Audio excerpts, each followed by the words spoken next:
Channel. Today in this video I am talking about American battery technology stock.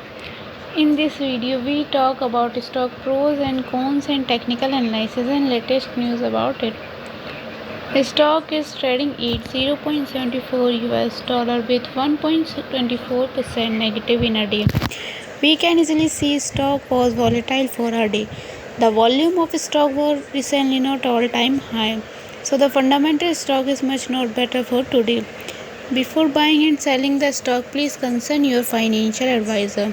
Today's video is done. Thanks for watching. Please subscribe my YouTube channel and like the video and also comment all related queries.